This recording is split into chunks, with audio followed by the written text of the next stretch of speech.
Buenas chicos, hoy vamos a hacer un repaso muy somero de una historia muy larga que es ni más ni menos que la historia de la Tierra. Si nosotros quisiéramos saber la historia de la Tierra, tenemos que empezar hablando de los fósiles, qué son y cómo podemos utilizar estos fósiles como fuente de información, ¿no? Por otro lado, vamos a ver también qué información nos pueden ofrecer también para ver la edad de la Tierra, los estratos.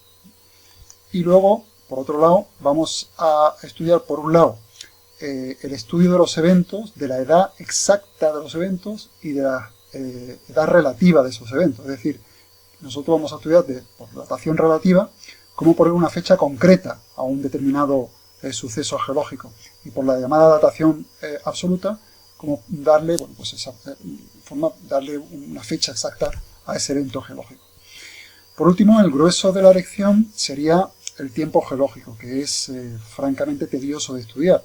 Muy interesante, apasionante en algunos casos, pero de tantos acontecimientos hace que sea pues difícil de ponerse a estudiar. Es importante que vuestro profesor en clase de alguna manera os marque la pauta, ¿no? Y por último, vamos a ponerle la guinda de la aparición del ser humano. ¿Qué papel pinta aquí el ser humano en toda esta historia? Que al final no es más que un suceso en el último momento. Si nosotros hacemos esa famosa analogía de la historia de la Tierra en un solo día, bueno, pues en el último segundo aparecería el ser humano. Muy bien, pues para reconstruir el pasado terrestre, nosotros tenemos que investigar las huellas que ha dejado ese conjunto del devenir de la historia de la Tierra, ¿no? Por un lado, los materiales que se han originado, tenemos que estudiar qué estructuras han resultado de esos procesos, y por último, las formas y los paisajes que van dejando. Si nosotros somos capaces de interpretar esos materiales, esas estructuras y esas formas, al final podemos interpretar no solamente cómo ha sucedido, sino cuándo ha sucedido, que es lo interesante en este repaso que estamos haciendo.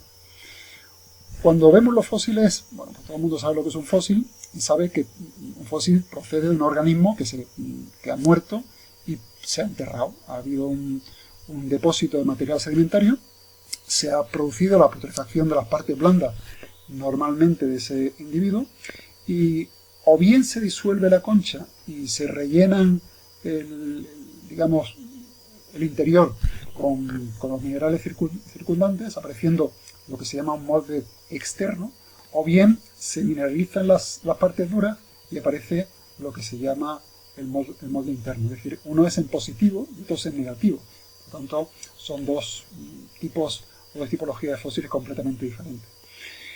Los fósiles no son la única fuente de información. Hay otro proceso que se llama la momificación, ya sea, pues, por ejemplo, pues porque un animal se ha enterrado y se ha quedado rodeado por hielo, en este caso pues un bebé de mamut, o la momificación que se produce en ámbar o en asfalto, que son las tres formas más habituales, ¿no? El estudio de los fósiles es determinante, ¿no? Nosotros podemos ver cómo fue la vida en el pasado de esos seres vivos que vivieron en tiempo inmemorial. Un ejemplo son, por ejemplo, las icnitas. Las icnitas son las huellas que dejaron, por ejemplo, los dinosaurios, ¿no? Pues nosotros podemos ver cómo se desenvolvían esos dinosaurios estudiando las huellas fósiles que existieron de hace 65 millones de años. O podemos ver el medio en que se formó la roca que contiene a ese fósil. O además podemos estudiar la edad de la roca. Eso es lo que se llama los fósiles guías. Es decir, si hay un animal o una planta típico de una época determinada, cuando yo me encuentro una roca que tiene ese animal o esa planta, podemos ponerle una fecha. Esa es, digamos, la importancia que tienen los fósiles guía, ¿no? Por lo tanto, hay determinados fósiles que nos dan mucha información y nos hacen de forma sencilla ver a qué edad pertenece una roca determinada. Eso es relativamente sencillo de entender. Cuando nosotros queremos, digamos, ponerle fecha a los sucesos geológicos, uno de ellos es el estudio de los estratos. Aquí tenéis que para estudiar los estratos hay varios principios, es decir, varios presupuestos que tienes que partir para luego saber interpretar, ¿no? Uno de ellos es el principio de horizontalidad, original de los estratos. Es decir, los estratos son, en principio, horizontales.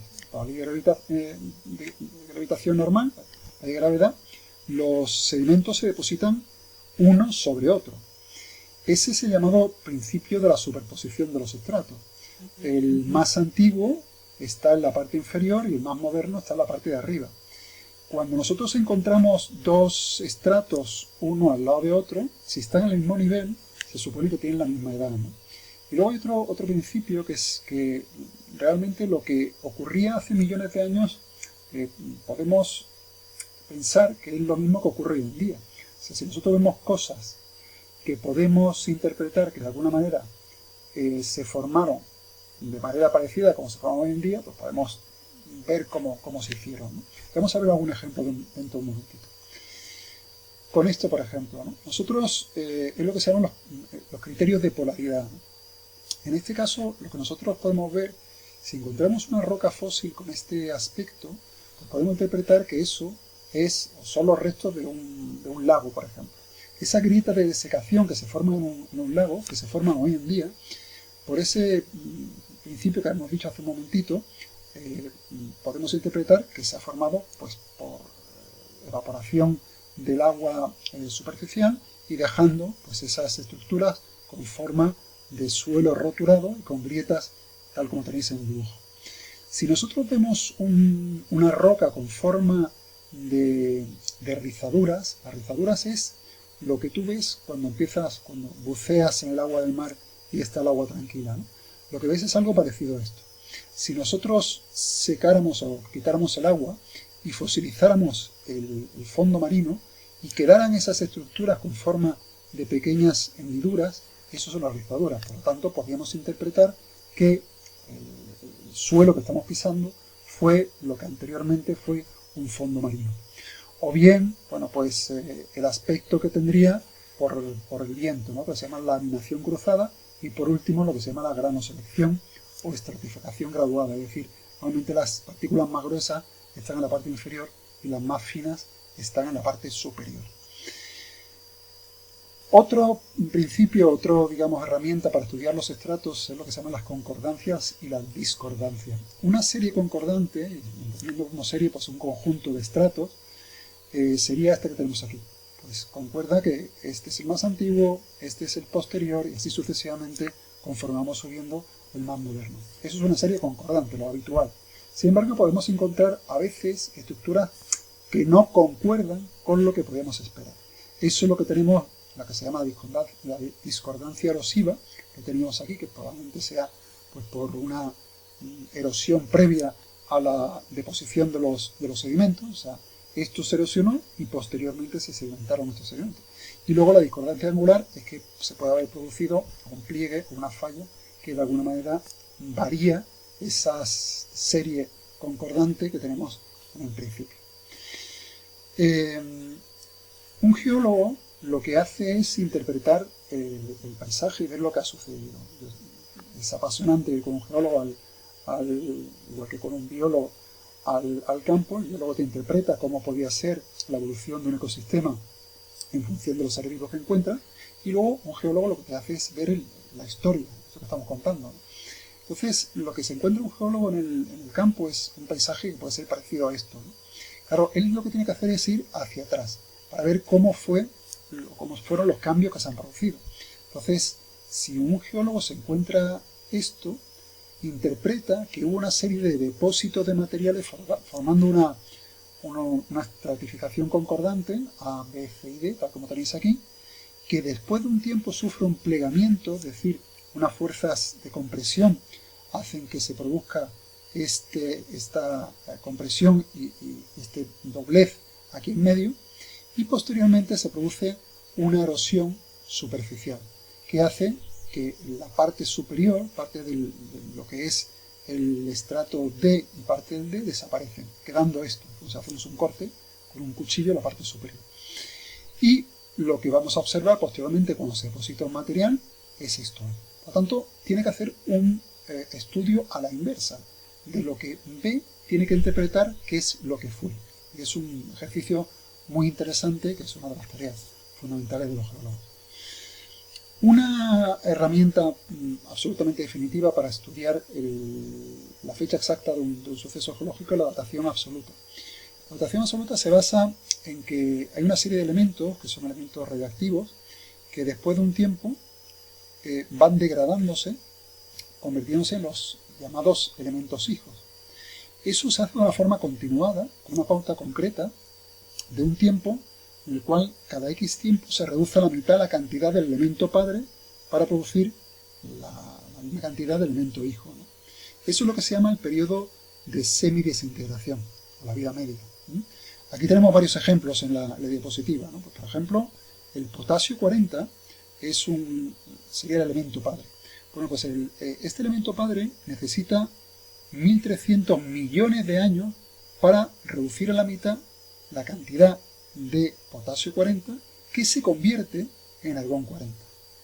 De igual manera, bueno, pues en este caso el carbón 14 se convierte en nitrógeno 14, con una vida media, con un periodo de semidesintegración de 5.570 años. Fijaros que es una diferencia enorme, de 1.300 millones de años a 5.570 millones de años. Aquí lo vemos mejor, ¿no? Aquí tenemos eso que hemos dicho hace un momentito. El potasio 40 se convierte en argón 40. Bueno, pues una cantidad determinada de potasio 40, después de 1.300 millones de años, se reduce a la mitad. Y tenemos que esa cantidad determinada de potasio 40 se convierte, la mitad queda como estaba, y la otra mitad se convierte en el elemento hijo, que es argón 40. Por eso ha tardado 1.300 millones de años. Es el periodo de semidesintegración. Si dejamos pasar otros 1.300 millones de años, lo que tenemos es que este volumen de aquí, esa cantidad determinada de potasio 40, se reduce a la mitad de nuevo, convirtiéndose otra vez en argón 40. Ya el 75% del volumen que tenemos es argón 40. Y así sucesivamente. Se han necesitado otros 1.300 millones de años para reducirlo a la mitad. Esto, bueno, pues lo vemos aquí, y esto pues sirve para identificar el tiempo que un ser vivo, una sustancia, ha permanecido durante la faz de la Tierra, ¿no?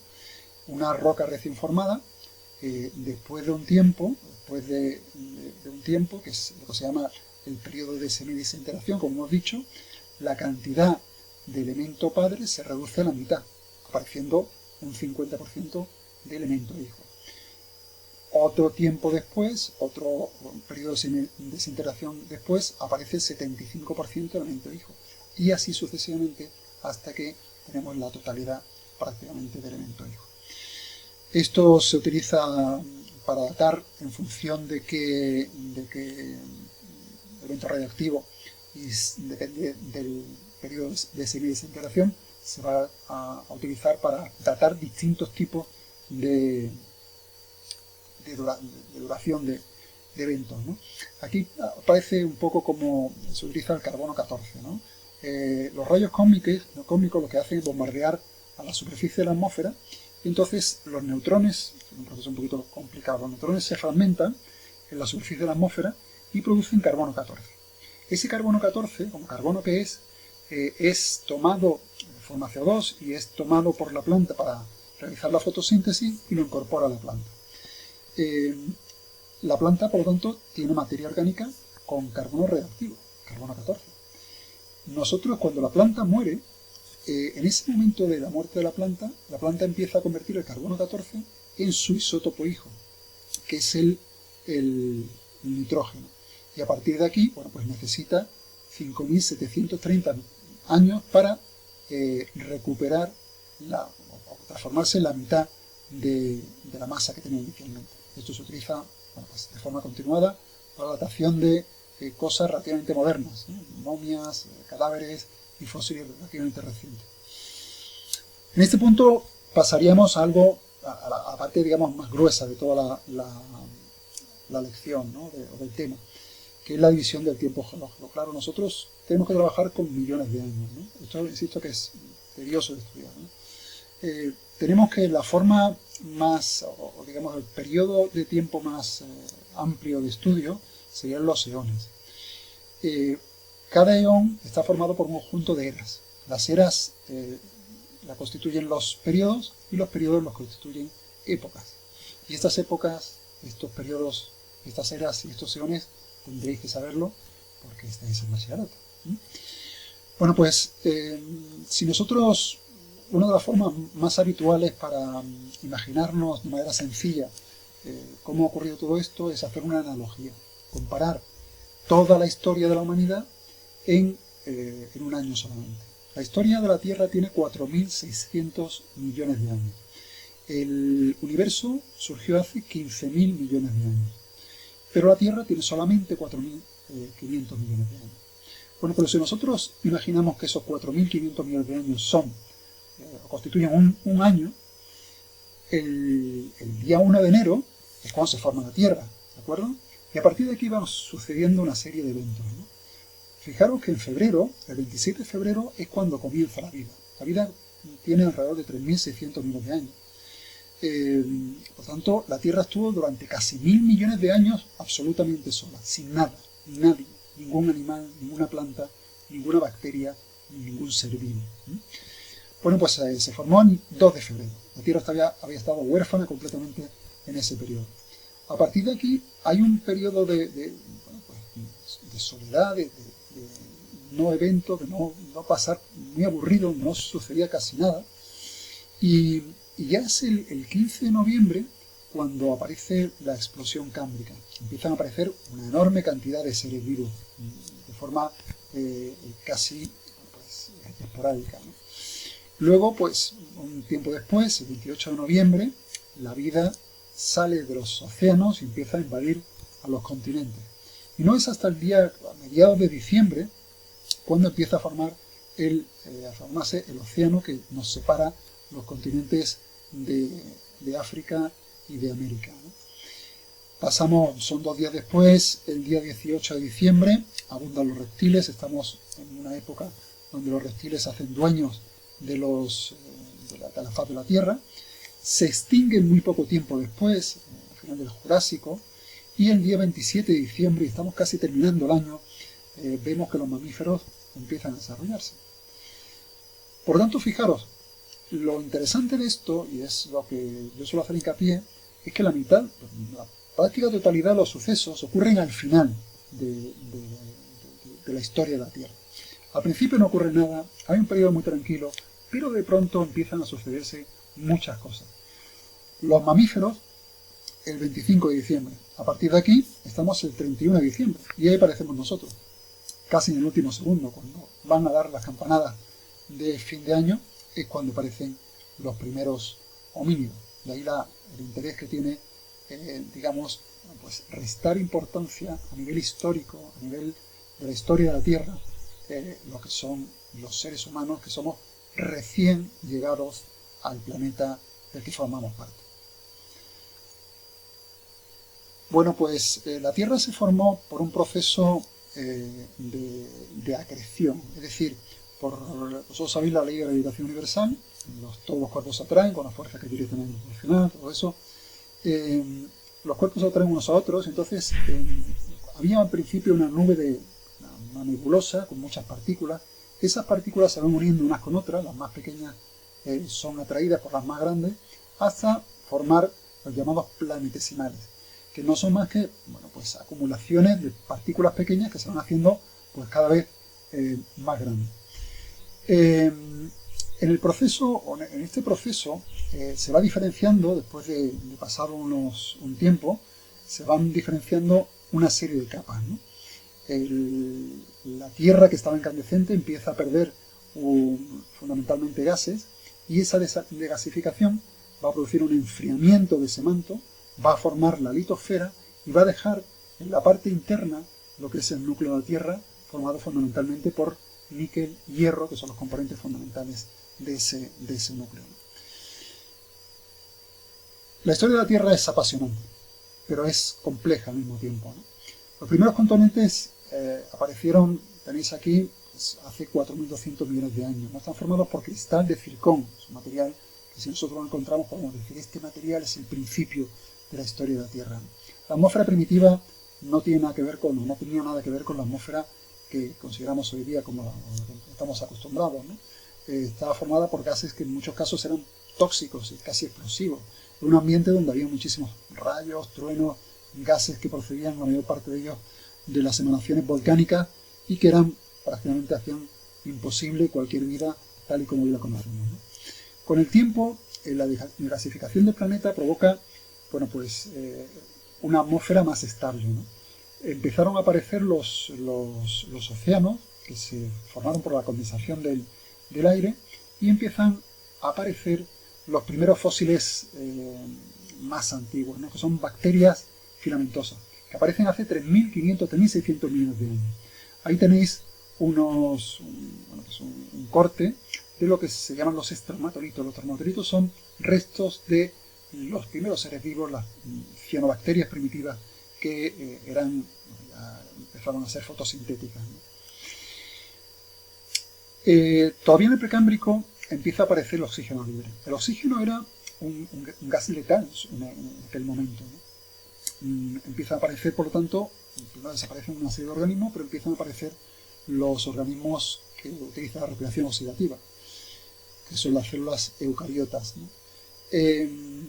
Eso generó la desaparición de muchos organismos que estaban acostumbrados a una atmósfera sin oxígeno y empiezan de forma muy lenta, con una pauta muy continuada, los organismos unicelulares, ¿no? Hasta aparecen los animales y hay una explosión que es que forma la fauna ediacara, que son animalitos, bueno, pues que existen muy pocos fósiles que son parecidos a los nidarios, los anílidos y parte de los artrópodos, ¿no?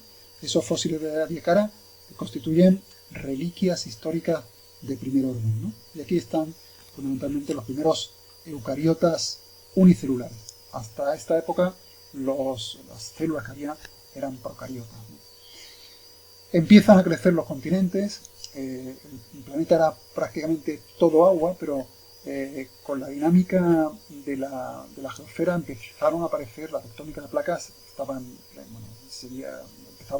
a moverse, lo que eran las zonas superiores que están por encima del manto, y empiezan a aparecer, a emerger lo que serían los primeros continentes, ¿no?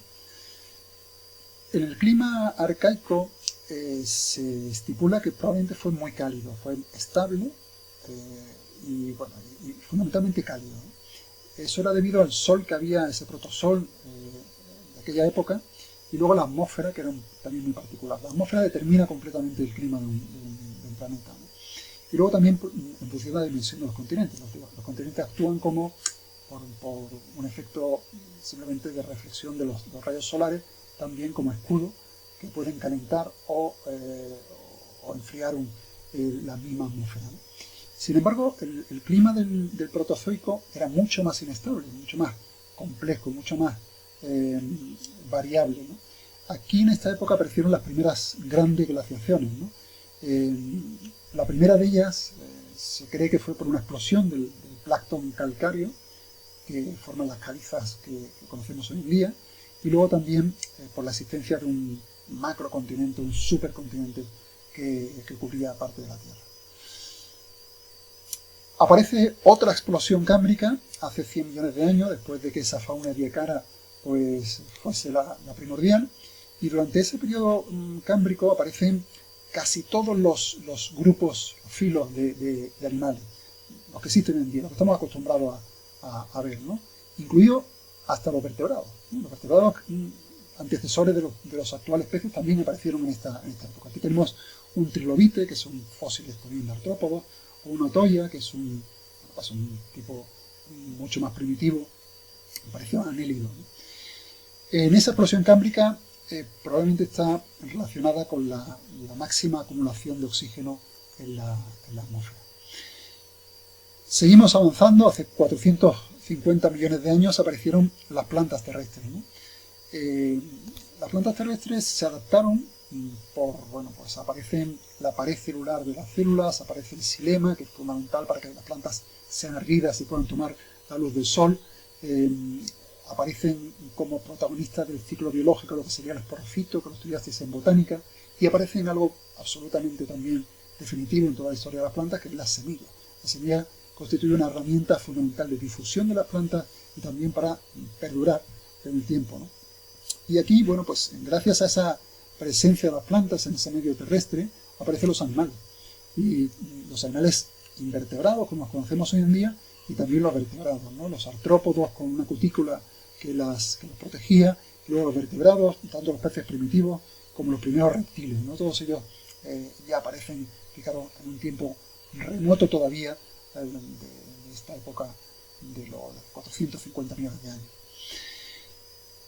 De nuevo hay otra extinción, y fijaros que esto parece broma, pero hay extinciones sucesivas. Esto es, cada 2 por 3 aparecen grandes hecatombes que generan muertes masivas a nivel global. Hace 290 millones de años se produjo la extinción más importante de toda la historia de la Tierra. Fijaros que ya ha habido unas cuantas.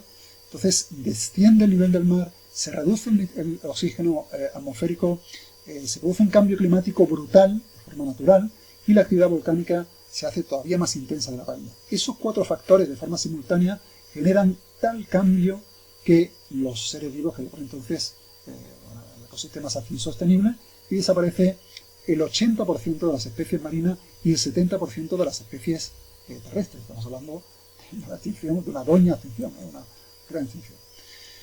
Estamos ultimando ya en esta pequeña historia de la Tierra. Estamos hace alrededor de 250 millones de años y Pangea empieza la llamada Pangea 2 empieza a romperse, ¿no?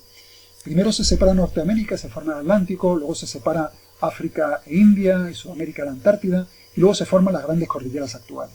Esto, en un proceso continuo que tenéis aquí señalizado, del Triásico al Terciario, primero aparecen en este conjunto de sucesos los primeros mamíferos, las aves. En el Cretácico ya los aves o mamíferos dejan relegados a otros filos y se hacen los dueños del planeta. Y luego, de pronto, y un suceso fundamental, otra extinción generada por un enorme impacto de un asteroide que provoca de nuevo el 50% de pérdidas a nivel de especies, ¿no? Bueno, pues estos fueron hitos importantísimos. Los mamíferos que controlan la temperatura, las aves que pueden producir huevos y se independizan completamente junto con los reptiles de lo que era el agua, la capacidad de volar, en este caso gracias a las plumas, y la diversificación enorme de los mamíferos. En esto, bueno, pues aparecen hace 60 millones de años de esos mamíferos un pequeño mamífero arborícola que con el tiempo, digamos, se divide en 2 ramas, ¿no? Uno llamados prosimios, que supongo que conocéis, son los lemures, y luego tenemos otra rama importante donde estaremos nosotros, ¿no? En esas ramas que procede hace 60 millones de años de los primeros mamíferos arborícolas, aparece una rama con los monos del Nuevo Mundo, los monos de Sudamérica. Por otro lado aparecen los monos de África. Fijaros que estamos hablando de tipologías completamente distintas. Y luego en medio estamos 2 grandes grupos de los homínidos, los simios antropoides, que son por un lado los humanos y nuestros primos hermanos, que son los gorilas, los chimpancés, los orangutanes y demás, ¿no? Bueno, pues esto ocurre en un periodo de tiempo que es un suspiro, si lo comparamos con el resto de la historia de la Tierra, ¿no? Sin embargo, bueno, pues efectivamente el ser humano supone uno de los sucesos, los hitos más estremecedores para lo que era la dinámica normal de la Tierra. El ser humano ha sido capaz en muy poco tiempo de hacerse dueño de la Tierra. De tal manera que no solamente ha cambiado el clima, sino ha cambiado lo que es la faz de la Tierra en sí. Eso ha sido un proceso continuo, ¿no? Estamos hablando de un proceso que entre hace 4 millones y medio, donde aparecieron los Australopithecus, que bueno, pues tenían una de las características fundamentales, es que el volumen cerebral era muy pequeño. Sin embargo, en los homínidos, si ha habido algo interesante, es el proceso de aumento de ese volumen cerebral. Fijaros que pasa de medio litro más o menos, 500 mililitros más o menos de un Australopithecus, hasta el Homo neanderthalensis, que tiene pues 1,5 litros. Estamos hablando de 1000 centímetros cúbicos más de volumen cerebral, lo que supone pues mucho más neuronas, mucho más capacidad y por lo tanto más inteligencia, ¿no? Realmente el Homo sapiens, si nosotros los homínidos somos recién llegados, hace 4,5 millones, el Homo sapiens es de hace nada. Realmente los seres humanos, más o menos como los conocemos, tienen alrededor de 150.000 años. Por lo tanto, fijaros que lo que decía de un suspiro es mucho más que eso. Bueno, fijaros que tienen un origen en África del Sur, probablemente los homínidos de donde descendemos, fundamentalmente un núcleo neurálgico de todo este origen, que es Kenia, donde luego se van a diversificar por diferentes caminos, apareciendo en Europa, en Asia y luego en diferentes sitios de África. Tenemos unos restos interesantísimos, que son los restos de Atapuerca, nos dan muchísima información, y luego efectivamente tenemos restos de Neandertal en diferentes lugares de la Tierra. Aquí tenéis un esquema de cómo fue esta pequeña evolución, pasando del Plioceno al Pleistoceno. Llama la atención que estos son especies diferentes, son especies de Homo distintos. O sea que una especie tiene un nombre genérico y un nombre específico. El Homo sapiens es una especie y el Homo neanderthalensis o el Homo erectus es otra especie. Lo interesante de esto, que es lo que tenéis aquí, es que durante épocas determinadas vivieron de forma coetánea distintos tipos de especies. Por ejemplo, el Homo sapiens convivió durante cierto tiempo con el Homo neanderthalensis y el Homo antecesor vivió con el Homo erectus, así sucesivamente. Y se sabe que hubo intercambios entre unos y otros, ¿no? Las especies no se pueden reproducir entre sí, pero se sabe que podrían haber hibridaciones entre algunos y otros, lo que pudo generar algunos cambios evolutivos, ¿no? Os invito a que profundicéis en este campo, porque es uno de los campos más apasionantes que hay. Esto es un breve resumen de todo, espero que os haya interesado y nos vemos a la próxima. Chao, chao.